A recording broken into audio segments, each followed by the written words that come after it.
Tu, apa pendapat Datuk tentang slogan UMNO untuk pilihan raya Sabah ini, gerak 17 dia bilang tu.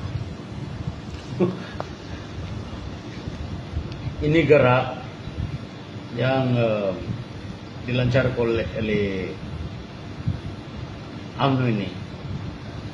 Saya ada dua persoalan. Pertama, adakah mereka mengerti tentang gerak? Yang kedua, saya merasakan bahawa gerak yang dilancarkan oleh UMNO ini seakan-akan tiru idea saya, ilham saya.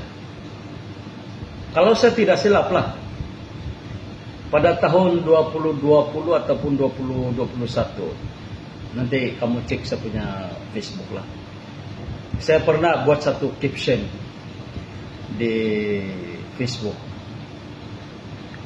yang saya ingin mengajak seluruh rakyat negeri Sabah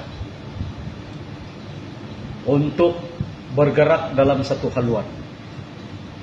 Tidak kira bangsa, tidak kira agama, tidak kira peringkat umur, untuk bergerak bersama-sama, satu nada, satu suara, satu haluan, yang saya panggil sebagai gerak gabungan rakyat Sabah. Macam mana Datuk boleh keluarkan ilham tentang gerak Jaris ni tu? Ya, kadang-kadang kita ini boleh berfikir. Sejarah telah mengajar kita bahawa sudah sampai masanya rakyat Sabah harus bergerak ke hadapan dalam satu nada. Karena saya merasakan bahawa pilihan raya pada kali ini, 2017 ini, adalah kemuncak kepada suara-suara Sabah.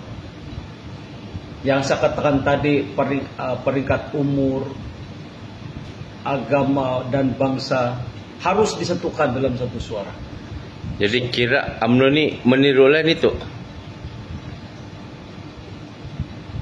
Saya kalau tidak keterlaluan, saya cakap begitulah.